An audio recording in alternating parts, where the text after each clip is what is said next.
I think it's important to see the background and the context. 10 years ago, we were the 10th largest economy in the world. In the last 10 years, we have become almost the fourth largest economy in the world. I think this month and next month will become the fourth largest economy in the world, beating Japan. And these are milestones worth celebrating. We have reduced poverty from a quarter of the population being under poverty to about 7-8% of the population being under poverty. Again, something to be celebrated. Having said that, the government well recognizes that we are becoming a rich country of poor people. So we are still not rich people per se, although we are the fourth largest economy. What that means is on a per capita income basis, we are still a lower middle income country. So about $2,800 per capita is our income. To really and truly become a Viksit country, we do need to have each of our citizens earn much more than what we are doing right now. Also, it is not just earning, as Dr. Kohli just mentioned, in a multidimensional poverty analysis, there needs to be proper food, proper nutrition being provided. The medicine should be provided. Things like gases for cooking, the cooking gas being provided, and so on and so forth, which again has been a set of things that have already been provided. So what has happened is we have got the population up from a grinding poverty to a level where they're not, at a grinding poverty level, but they need to now move towards an upper income economy, and therefore every single citizen needs to earn more to become prosperous and better off, and not just from a money perspective, but also other dimensions that were discussed about. Now, to do that, which is your original question, we as an economy needs to focus on multiple things. For example, we continue to import a large amount of things from outside. It is growing because of the industrial base not being able to keep track or being able to catch up with the growth of the economy per se, and therefore taking steps to curtail imports in a manner that does not hurt the rest of the economy. I mean, we are all aware of the impact of being putting up too many screws on imports, but doing it in a manner where imports are not damaging in that sense. These are not predatory pricing happening. The dumping is not happening. Now, if we start replacing it, we'll start creating jobs in India. It's pretty commonsensical. Again, you would hear arguments against this kind of a commonsensical argument saying, no, imports are great. We should be, importing as much as possible. Imports is great for the country. It is not. Let's be very clear about it. So you would have seen that this government is working towards removing some of these imbalances. There is a special committee focusing on inverted duty structure, which is absolutely critical, where we are taxing more the components rather than the finished goods, which is leading to more manufacturing happening outside than within the country.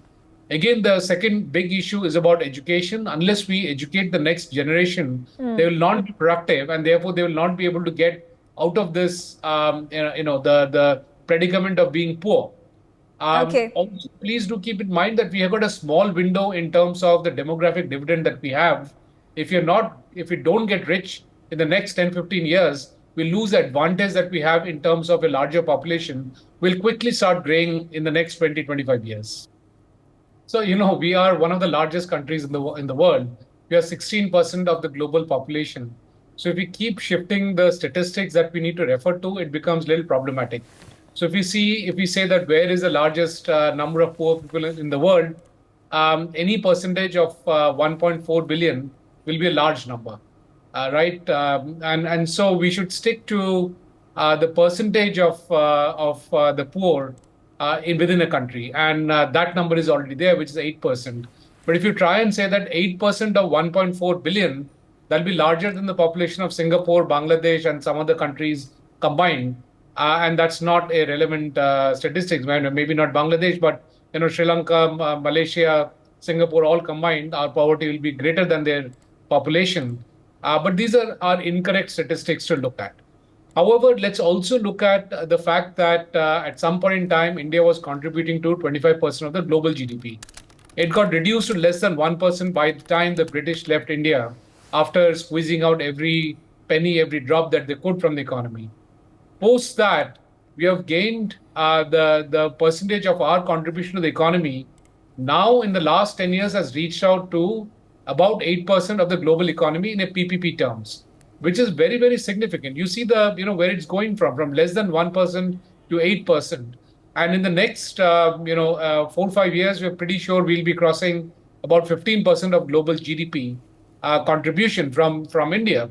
So we are pretty much going back to the rightful status that we were in an economic terms that we were in 300 years back in the next 10, 15 years. We are quickly catching up with a burden of external forces not disproportionately taking out economic benefit from India by having a strong leadership which ensures that the rightful economic benefits stay within India.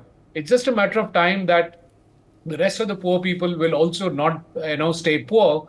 Obviously there are different levels of poor. In fact, under poor there are 6 levels of the poorest of poor in that sense, but we are talking about the poorest people not being there, the grinding poverty not being there.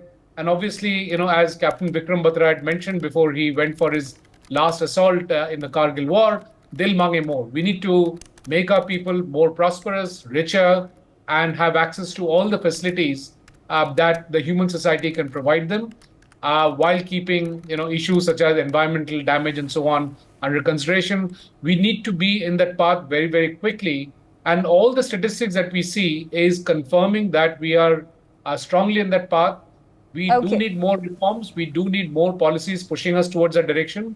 And what we hear from the government is that that's exactly what they're planning to do.